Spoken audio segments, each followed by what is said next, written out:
Welcome to Tamil பட்டாளம். இன்னைக்கு நம்ம பார்க்க போகிறது யூனிட் 6ல் விடுதலை போராட்டத்தில் பெண்களின் பங்கு. அதில் நம்மளுக்கு ப்ரீவியஸ் இயர் கொஸ்டின்ஸில் என்னென்ன கேட்டிருக்காங்க அதுக்கான விளக்கம் பார்க்கலாம். இப்போ இன்னைக்கு 24/5/2025 நம்மளுக்கு இப்போ குரூப் 4 கால்ஃபர் வந்துருச்சு. ஜூலை 12ஆம் தேதி பரீட்சை அப்படின்னு சொல்லிட்டு என்ன பண்ணிட்டாங்க, அறிவிச்சிட்டாங்க. நம்ம இதில் எப்போதுமே குரூப் 4க்கான டெஸ்ட் பேட்ச் போயிட்டு தான் இருக்குது, அட்மிஷனும் போயிட்டு தான் இருக்குது. ஜாயின் பண்ணணுன்னா ஜாயின் பண்ணிக்கோங்க, இல்லை டெஸ்ட் பேட்ச் மட்டும்னாலும் டெஸ்ட் பேட்சில் ஜாயின் பண்ணி டெஸ்ட் எழுதுங்க. ஃபர்ஸ்ட் கொஸ்டின் பாருங்கள். இந்திய தேசிய இராணுவத்தில் ஜான்சி ராணி படைப்பிரிவுக்கு தலைமை தாங்கியவங்க யார் அப்படின்னு சொல்லிட்டு நம்மளுக்கு கொஸ்டின். இந்திய தேசிய இராணுவம் இருக்கு இல்லையா, அதில் ஜான்சி ராணி படைப்பிரிவுக்கு பேர் என்னன்னு சொல்லியிருக்காங்க, ஜான்சி ராணி படைப்பிரிவுனே வச்சுருக்காங்க. அதுக்கு யார் தலைமை தாங்கியிருக்காங்க அப்படின்னா டாக்டர் லக்ஷ்மி சகல் அவங்க தான் என்ன பண்ணியிருக்காங்க, தலைமை தாங்கியிருக்காங்க. 1943 ஜூலை 2 சிங்கப்பூரில் நேதாஜி என்ன பண்ணுறாரு, வருகைக்கு போய் அங்கே ஜான்சி ராணி படைப்பிரிவு அதுக்கு லக்ஷ்மி போய் தலைமை தாங்கியிருக்காங்க. அந்த தேசிய இராணுவம், இந்திய தேசிய இராணுவம் அப்படிங்கிறது என்ன ஆகுது, உருவாக்கி மோகன் சிங் தலைமையில் என்ன பண்ணியிருப்பாங்க, அதை தேசிய இராணுவம் அப்படிங்கிறத உருவாக்கியிருப்பாங்க. அங்கே 1942 இந்த இராணுவம் உருவாக்கப்படுது. அதே அடுத்த வருஷம் 1943 என்ன ஆகுதுன்னா இந்த ஜான்சி ராணி படைப்பிரிவு அப்படிங்கிறதுக்கு முதல்ல பெண்களுக்கான ஒரு படைப்பிரிவு ஆரம்பிக்கிறாங்க. அதில் லக்ஷ்மி சகல் அவங்க பேர் லக்ஷ்மி அப்படிங்கிறனால அவங்க தலைமை தாங்கியிருக்காங்க. அதுதான் நம்மளுக்கு கேட்டிருக்காங்க. அவங்க விஷயங்கள் பார்த்துக்கங்க.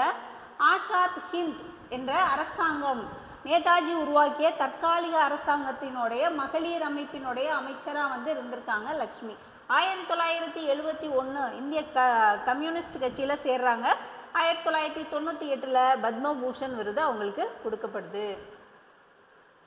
செகண்ட் கொஸ்டின் பாருங்க. தேவதாசி முறை பற்றிய சரியான கூற்றுக்கள் நம்மளுக்கு கேட்டிருக்கிறது. இந்த நடைமுறையை ஒழிக்க டாக்டர் முத்துலட்சுமி தன்னை அர்ப்பணித்து கொண்டார். இது தேவதாசி முறை முக்கால்வாசி ஃபுல்லாகவே ஒழியறதுக்கு யார், 2 லேடிஸ் இம்பார்ட்டன்ட் அப்படின்னா முத்துலட்சுமி ரெட்டியும் மூவலூர் ராமாமிர்தம் அம்மையார் தான். இந்த நடைமுறையை ஒழிக்க சட்டமன்றத்தில் அதிகமாக வாதாடி என்ன பண்ணியிருக்காங்க, இந்த தேவதாசி முறை ஒழிக்கப்படணும் அப்படி சொல்லிட்டு அவங்க கொண்டு வந்திருப்பாங்க. இவங்க தான் இந்தியாவின் முதல் பெண் மருத்துவர் அப்படின்னு சொல்லப்படுறாங்க. இவங்க தான் நம்மளுக்கு தெரியும், முதல் பெண் மருத்துவர் டாக்டர் முத்துலட்சுமி ரெட்டி. இவங்க இங்கே பாருங்கள், 1945 மசோதா முன்மொழிஞ்சிருக்காங்கன்னு சொல்லியிருக்காங்க. 1930 என்ன பண்ணியிருப்பாங்க, மசோதா கொண்டு வந்திருப்பாங்க. அது 1947 தான் சட்டமாயிருக்கும். அப்போ இது தவறானது. 1, 2 மட்டும்தான் என்னது சரி.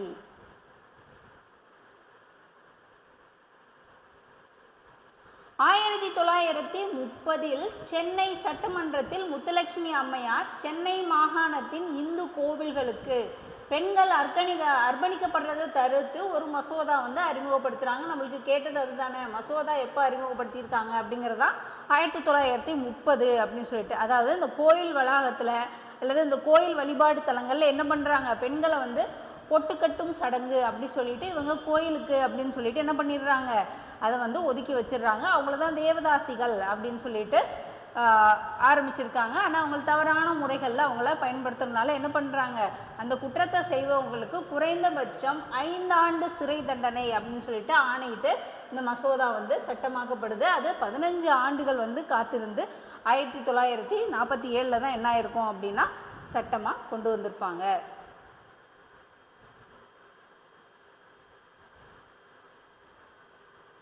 காஞ்சி மகிழா பரிஷத் அப்படிங்கிறத காஞ்சிபுரத்தில் நிறுவனவங்க யாரு அப்படின்னு கேட்டிருக்காங்க. இந்த காஞ்சி மகிழா பரிஷத் அப்படிங்கிறது இங்கே பாருங்க, நம்மளுக்கு கீழே கொடுத்துருக்க ஆப்ஷன் பாருங்க. முத்துலட்சுமி தெரியும், ருக்மணி தேவி, வள்ளியம்மாள் அப்படின்லாம் கொடுத்துருக்காங்க. இப்போ பார்வதி தேவி அப்படின்னு ஒருத்தவங்களுக்கு கொடுத்துருக்காங்க. அப்போ நம்மளுக்கு தெரிஞ்சால் மட்டும்தான் என்ன பண்ண முடியும், இதுக்கு சரியான ஆன்சர். ஏன்னா விடுதலை போராட்டத்தில் பெண்களின் பங்கு அப்படிங்கிறப்போ புத்தகங்களில் படிக்கும்போது குறைவான பெண்கள் தான் இருப்பாங்க. அப்போ இந்த மாதிரி கொஸ்டின்ஸ் ரிவிஷன் பண்ணும்போது என்னாகும் அப்படின்னா நிறையா விஷயங்கள் நம்மளுக்கு தெரியும். ஃபர்ஸ்ட் பாயிண்ட் பாருங்கள். காஞ்சி மகிழா பரிஷத் இது தமிழ்நாட்டில் காஞ்சியில் உள்ள ஒரு இந்து பெண்கள் பள்ளியினுடைய தலைமை ஆசிரியராக இருந்த பார்வதி தேவியால் நிறுவப்பட்ட ஒரு பெண்கள் அமைப்பு அப்படின்னு சொல்லியிருக்காங்க. பார்வதி தேவி அப்படிங்கிறவங்க தான் என்ன பண்ணியிருக்காங்க, இந்த காஞ்சி மகிழா பரிஷத் அப்படிங்கிறத வந்து ஒரு பெண்கள் அமைப்பை வந்து நிறுவியிருக்காங்க. இது பெண்களுக்கு ஒரு அதிகாரம் அளிக்கக்கூடிய ஒரு அமைப்பா வந்து என்ன இருந்திருக்கு அப்படின்னா இந்த அமைப்பு வந்து இருந்திருக்கு. முத்துலட்சுமி அம்மையார் பற்றிய சரியான பதில். முத்துலட்சுமி அம்மையார் நம்ம இப்பதான் பார்த்தோம், அவங்க தான் முதல் பெண் மருத்துவர் அப்படின்னு சொல்லிட்டு, அதனால மருத்துவர் தான் என்ன வருது அப்படின்னா ஆன்சரா வந்து வரும். முத்துலட்சுமி ரெட்டி 1886 ஜூலை 30 புதுக்கோட்டையில் பிறந்திருக்காங்க. ஒரு தமிழ் பெண், இந்தியாவின் முதல் பெண் மருத்துவர். 1900 பாருங்க, முதல் பெண் மருத்துவர் ரொம்ப முக்கியம், நம்மளுக்கு கேள்வி இதுதான். 1923 அவங்க தங்கை புற்றுநோயால் இறந்து போயிடுறாங்க. அதனால 1949 ஒரு புற்றுநோய் நிவாரணமாக ஒரு மருத்துவமனை வந்து தொடங்குறாங்க. அதுதான் சென்னை அடையாறு புற்றுநோய் ஆராய்ச்சி நிறுவனம். 1929 தமிழக சட்டமேலவை உறுப்பினராக ஆயிருக்காங்க. நம்மளுக்கு தெரியும் நீதி கட்சி பீரியடில். 1921 பெண்களுக்காக என்ன பண்ணுவாங்க, ஓட்டு உரிமை கொடுக்கும்போது முதல் பெண் சட்டமன்ற உறுப்பினராக முத்துலட்சுமி அம்மையார் தான் தேர்ந்தெடுப்பாங்க. 1926 வந்து சட்டமன்ற உறுப்பினராக ஆவாங்க. 1929 தமிழக சட்ட மேலவை உறுப்பினராக இருப்பாங்க. நம்ம இப்போ பார்த்தோம், தேவதாசி முறை ஒழிக்க மசோதா தாக்கல் பண்ணியிருப்பாங்க 1930. 1930 பூனா அனைத்து இந்திய பெண்கள் மாநாடுல பங்கெடுத்திருக்கிறாங்க. 1933 1946 இந்த இடையில உள்ள இந்த 2 வருஷங்களை தவிர இந்திய மாதர் சங்க தலைவியா இருந்திருந்திருக்காங்க. இந்த டேட்லாம் ரொம்ப முக்கியம். 33 47 இது 2 தவிர இந்திய மாதர் சங்க தலைவியா வந்து இருந்திருக்காங்க. அவை இல்லம் சாந்தோம்ல வந்து ஆரம்பிச்சிருக்காங்க. அவை இல்லம் எப்போ ஆரம்பிச்சிருக்காங்க அப்படி சொல்லிட்டு எனக்கு கமெண்ட் பண்ணுங்க. முத்துலட்சுமி ரெட்டி அம்மையார் பற்றி ரொம்ப ஒரு இம்பார்ட்டன்ட், அவங்கள வந்து நல்லாவே நீங்கள் என்ன பண்ணுங்கள் படிச்சுக்கோங்க. இந்தியாவின் முதல் பெண் சட்டமன்ற உறுப்பினர், இப்போ தான் நான் சொன்னேன், இந்தியாவின் முதல் பெண் சட்டமன்ற உறுப்பினர் என்ற முறையில் டாக்டர் முத்துலட்சுமி ரெட்டி தேர்ந்தெடுக்கப்பட்டதற்கான காரணம் கவுன்சில் தீர்மானம். பாருங்க, ரீசொல்யூஷன் ஆஃப் 1921 நம்ம சொன்னோம் இல்லையா. இப்போ 1921 சட்டம் மூலமாக என்ன பண்ணுறாங்க, அவங்கள ஒரு பெண்கள் வந்து பங்கெடுத்துக்கலாம் அப்படின்னு சொல்லிட்டு 1926 சட்டமன்ற முதல் பெண் சட்டமன்ற உறுப்பினர் முத்துலட்சுமி ரெட்டி. கேப்டன் லக்ஷ்மி சகல் பான். கேப்டன் லக்ஷ்மி சகல் எங்கு பிறந்தவர் அப்படின்னு கேட்டிருக்காங்க. சென்னையில் பிறந்தவங்க.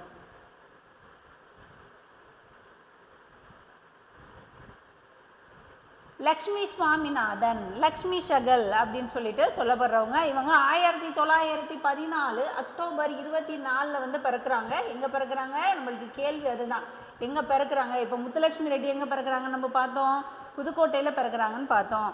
அதே மாதிரி லக்ஷ்மி சகல் எங்கே பிறக்கிறாங்க, சென்னையில் பிறக்கிறாங்க. அப்பா பேர் அம்மா பேர் சுவாமிநாதன், அம்மு சுவாமிநாதன். 1938 சென்னை மருத்துவக் கல்லூரியில் மருத்துவ பட்டம் வாங்கியிருக்காங்க. நம்ம பார்த்தோம் 1943 நேதாஜி வந்து என்ன பண்ணுறாரு, சிங்கப்பூர் வருகை தந்து பெண்கள் படைப்பிரிவு அப்படிங்கிறதுல ஜான்சி ராணி பெண்கள் படைப்பிரிவில் லக்ஷ்மி வந்து அதில் தலைமை வந்து தாங்குறாங்க. பெண்கள் படைப்பிரிவில்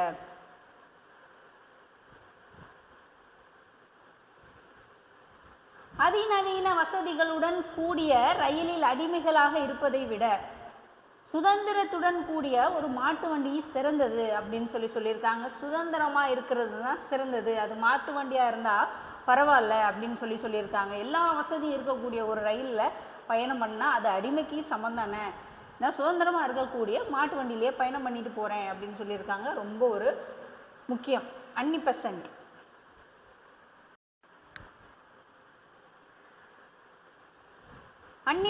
அப்படின்னாவே நம்மளுக்கு என்ன ஞாபகம் வந்துடணும், அன்னி பெசன்ட்னாவே தன்னாட்சி இயக்கம் வந்து நம்மளுக்கு ஞாபகம் வந்துடணும். இப்போ இந்த பிரம்ம ஞான சபையினுடைய தலைவராகவும்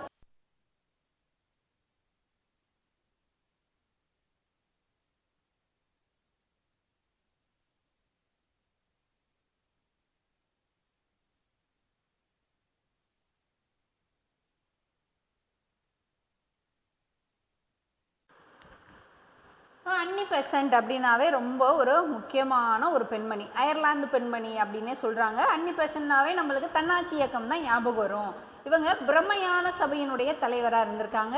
இவங்க அயர்லாந்து பெண்மணி, பாருங்க, அயர்லாந்து பெண்மணி அன்னி பெசன்ட். இவங்க 1916 தன்னாட்சி இயக்கம் ஹோம் ரூல் இயக்கம் வந்து கொண்டு வந்திருக்காங்க. இவங்களுக்கு முக்கியமாக யார் யார் ஹெல்ப் பண்ணியிருக்காங்கன்னா G S Arundale, B P Wadia, C P Ramaswamy, இவங்க எல்லாருமே அன்னிபெசன்ட் அம்மையாருக்கு துணையாக நின்றவங்க. இவங்களுடைய நூல் செய்தித்தாள்களாக எது பார்க்கப்படுது அப்படின்னா நியூ இந்தியாவும் காமன்வெல்த்தும் சொல்லுவாங்க. New India, Commonwealth.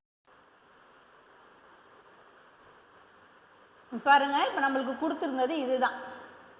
அதிநவீன வசதிகளுடன் கூடிய ரயிலில் அடிமைகளாக இருப்பதை விட சுதந்திரத்துடன் கூடிய மாட்டு வண்டி தான் சிறந்தது அப்படின்னு சொல்லிட்டு நம்மளுக்கு யார் சொல்லியிருக்காங்கன்னு கேட்டிருந்தாங்க இல்லையா, அன்னிபெசன்ட் தான் சொல்லியிருக்காங்க. இவங்க அன்னிபெசன்ட் வந்து என்னென்ன எழுதி இது பண்ணியிருக்காங்க அப்படின்னா, விடுதலை பெற இந்தியா எப்படி துயருற்றது, how India wrought for freedom, India ஒரு தேசம், இந்தியா ஏ நேஷன் அப்படி சொல்லிட்டு 2 புத்தகம் வந்து எழுதியிருக்காங்க. 2 செய்தித்தாள் வந்து வெளியிட்டிருக்காங்க. அது ரெண்டுமே முக்கியம். நியூ இந்தியாவும் காமன்வெல்த்தும் Annie Besant. How India wrought for freedom, India a nation, ரெண்டுமே என்னது அன்னிபெசன்ட் தான் அப்படி சொல்லிட்டு இது நல்லா ஞாபகம் வச்சுக்கோங்க. ஒரு மருத்துவராகவும் மற்றும் ஆங்கிலேய அரசாங்கத்திற்கு எதிராக இரகசிய நடவடிக்கைகளில் ஈடுபட்டும் மற்றும் கம்பி இல்லாத தந்தி மையத்தை நடத்தினார். கம்பி இல்லாத ஒரு தந்தி மையம் வந்து நடத்துகிறாங்க. ஆங்கிலேய அரசாங்கத்திற்கு எதிராக ரகசியமான முறையில் வந்து நடத்தியிருக்காங்க. கிருஷ்ணபாய் நிம்கர்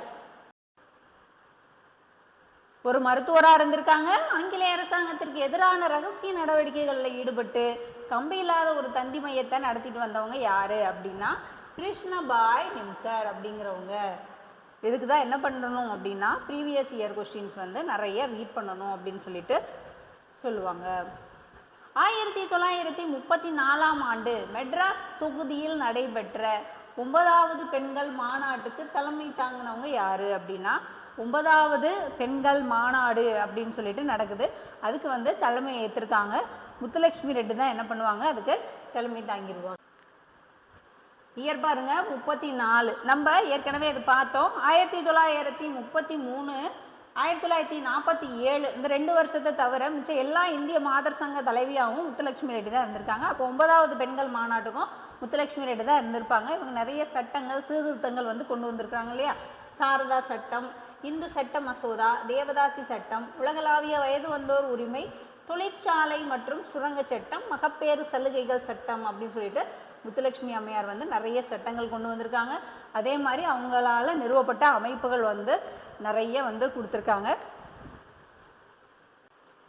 1929 அகில இந்திய மகளிர் கல்வி நிதி சங்கம், 1932 இந்தியாவின் முதல் பெண்களுக்கான மனை அறிவியல் கல்லூரி, 1937 இந்திய குடும்ப கட்டுப்பாடு சங்கம், 1943 இந்திய குழந்தைகள் நல கவுன்சில், 1952 சென்னையில் வந்து புற்றுநோய் மருத்துவமனை, புற்றுநோய் ஆராய்ச்சி நிறுவனம் மருத்துவமனை வந்து நிறுவியிருப்பாங்க.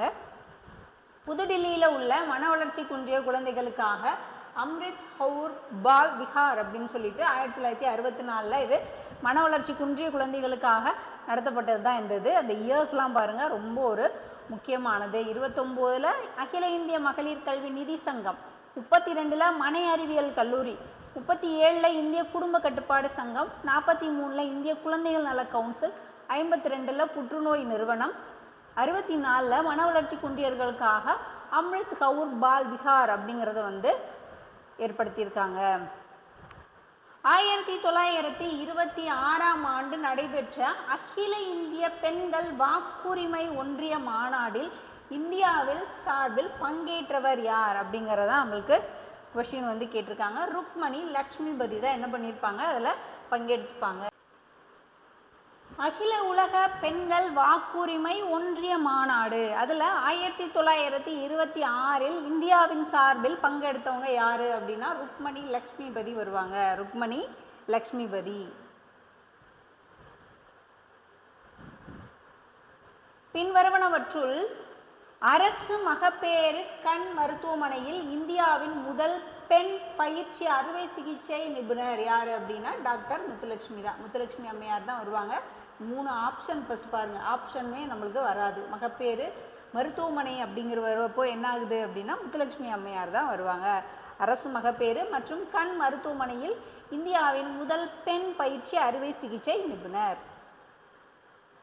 அம்புஜத்தம்மாள் ரொம்ப ஒரு முக்கியம். சீனிவாச காந்தி நிலையம் அமைச்சிருப்பாங்க. அம்புஜத்தம்மாள் பற்றிய பின்வரும் கூற்றுக்களுள் எது உண்மை? 1920 நடந்த ஒத்துழையாமை இயக்கத்தில் தன்னை வந்து இணைச்சிக்கிறாங்க. 1, 3 சரி கொடுத்துருக்காங்க. இவங்க சென்னையில் பெண்கள் சுதேசி இயக்கம் அப்படிங்கிற ஒன்றை வந்து உருவாக்கியிருக்காங்க. சென்னையில் பெண்கள் சுதேசி இயக்கம் அப்படின்னு சொல்லிட்டு ஒன்றை வந்து உருவாக்கியிருக்காங்க. ஆனால் இந்த மெட்ராஸ் சட்டசபை கவுன்சிலுக்கு என்ன பண்ணியிருப்பாங்க, 1929 வந்து கவுன்சிலுக்கு வந்து நியமனம் செய்யப்பட்ட ஒரு ஆளாக வந்து இருப்பாங்க. 1899 பிறந்திருப்பாங்க. 1983 வரைக்கும் என்ன இருக்கும் இவங்களுடைய காலம் வந்து. நான் கண்ட பாரதம் அப்படின்னு சொல்லிட்டு என்ன பண்ணியிருப்பாங்க, இவங்க ஒரு நூல் வந்து எழுதியிருக்காங்க. அம்புஜத்தம்மாள் 1899, 1983, 1920 முதல்ல ஒத்துழையாமை இயக்கத்தின் மூலமாக தன்னை இணைச்சிக்கிறாங்க. 1929 மெட்ராஸ் சட்டசபை கவுன்சிலுக்கு நியமனம் செய்யப்படுறாங்க. சென்னையில் பெண்கள் சுதேசி இயக்கம் வந்து உருவாக்கியிருக்காங்க. 1857 புரட்சியின் போது ராணி லக்ஷ்மிபாய் பற்றி கிளர்ச்சியாளர்களில் ஒரே ஆணாக இருந்த பெண் இங்கே கிடத்தப்பட்டு இருக்கிறார் என்று யார் குறிப்பிட்டார் அப்படின்னு கேட்டிருக்காங்க. General Hugh Rose. 1857 who remarked about Rani Lakshmibai as here lay the woman who was the only man among the rebels during the revolt of 1857 அப்படின்னு சொல்லிட்டு சொல்லியிருக்காரு. ராணி லக்ஷ்மிபாயை பற்றி சொல்லியிருக்காரு. யார் சொல்லியிருக்காருன்னா ஜெனரல் ஹியூ ரோஸ் அப்படிங்கிறவங்க சொல்லியிருக்காங்க. இந்த கிளர்ச்சியாளர்களே ஒரே ஒரு ஆணாக இருந்த ஒரு பெண் தான் இங்கே இருக்காங்க அப்படின்னு சொல்லிட்டு அவங்கள வந்து குறிப்பிட்டிருக்காங்க. இதை வந்து என்ன பண்ணுங்க, இதில் நம்மளுக்கு ப்ரீவியஸ் இயர் கொஸ்டின்ல இருந்து மட்டும்தான் இந்த மாதிரி விஷயங்கள்லாம் கிடைக்கும். 1857 கிளர்ச்சி பற்றி பின்வரும் கூற்றுக்களுள் எது சரி அப்படின்னா பாருங்க, 1, 3 வந்து சரி. கிளர்ச்சி வெடிப்பதற்கு முன்பே என்ன பண்றாங்க, மங்கள் பாண்டே அப்படிங்கிறவங்க இறந்து வந்து தியாகி ஆயிட்டாரு அப்படின்னு சொல்றாங்க. அது கரெக்ட் தான். முன்னாடியே என்ன பண்றாரு, மங்கள் பாண்டே வந்து இறந்து போயிடுறாரு. கான்பூர் அப்படின்னாவே யார் வருவாங்க, இந்த ஜினத் மஹால் அப்படின்னா ஜான்சியில தான் ஜான்சி ஹஸ்ரத் மஹால் வந்து வருவாங்க. கான்பூர் அப்படின்னா ஜெனரல் வீலர் அப்படிங்கிறவங்க வருவாங்க. அப்போ இது மட்டும் என்ன ஆகுது அப்படின்னா தவறாக வந்து கொடுத்துருக்காங்க. கன்வர் சிங் பீகாரில் நடந்த கிளர்ச்சியில் வந்து பீகார் நடந்த கிளர்ச்சியில் தலைமையேற்று நடத்திருப்பார். அது சரிதான். ஆனால் ராணி லக்ஷ்மிபாய் எப்போ இறந்துருப்பாங்க அப்படின்னா 1858 ஜூன் தான். ஆனால் ஜூன் 18, 1858 ஜூன் 18, 8/8 அப்போ தான் என்ன பண்ணுறாங்க அப்படின்னா ராணி லக்ஷ்மிபாய் வந்து இறந்து போயிடுறாங்க. அப்போ இது ரெண்டு மட்டும் என்னது தவறாக இருக்குது. கிளர்ச்சி வெடிப்பதற்கு முன்பே மங்கள் பாண்டே இறந்து தியாகி ஆகிட்டார். கன்வர் சிங் வந்து பீகாரில் நடந்த கிளர்ச்சிக்கு தலைமையேற்று நடத்தியிருக்காரு. ஜான்சி அப்படின்னாவே ஜான்சி ஹஸ்ரத் மஹால் வந்து வருவாங்க. ராணி லக்ஷ்மிபாய் 1858 ஜூன் 18 வந்து இறந்து போயிடுறாங்க.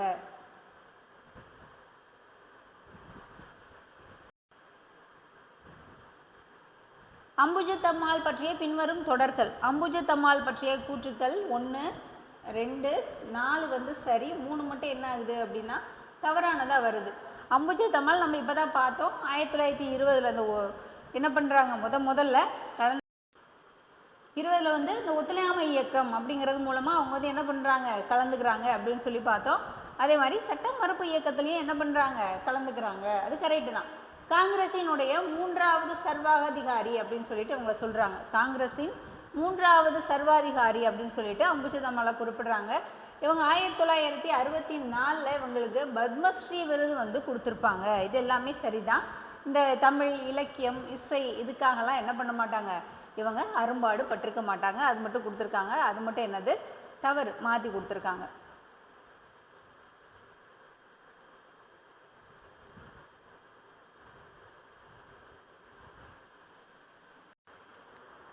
பின்வரும் கூற்றுக்களில் தமிழ்நாட்டில் தன்னாட்சி கிளர்ச்சி பற்றி கேட்டிருக்காங்க. தவறானது எது அப்படி சொல்லி கேட்டிருக்காங்க. தன்னாட்சி பற்றி எது தவறானது அப்படின்னா ஏயும் டியும் என்னது தப்பு அப்படின்னு சொல்லிட்டு அவங்க கொடுத்துருக்காங்க.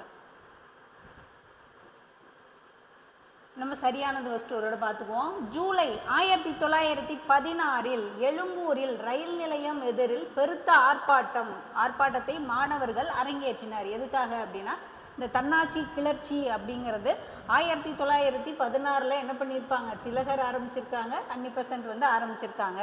இப்போ இந்த தமிழ்நாட்டில் வந்து எதிர்வினையாக எது இருந்திருக்கு அப்படின்னா, இந்த எழும்பூர் ரயில் நிலையத்தில் 1916 பெருத்த ஒரு ஆர்ப்பாட்டம் மாணவர்கள் அரங்கேற்றிருக்காங்க. ஆளுநர் வெட்லேண்ட் பிரபு தன்னாட்சி கூட்டினுடைய அரசியல் செயல்பாடுகளில் பங்கேற்க மாணவர்களுக்கு என்ன பண்ணுறாரு, இந்த தன்னாட்சி இயக்கத்தில் சேராதீங்க அப்படின்னு சொல்லிட்டு தடை விதித்தவர் யார் அப்படின்னா வெட்லேண்ட் பிரபு அப்படிங்கிறவங்க தடை விதிச்சிருக்காங்க.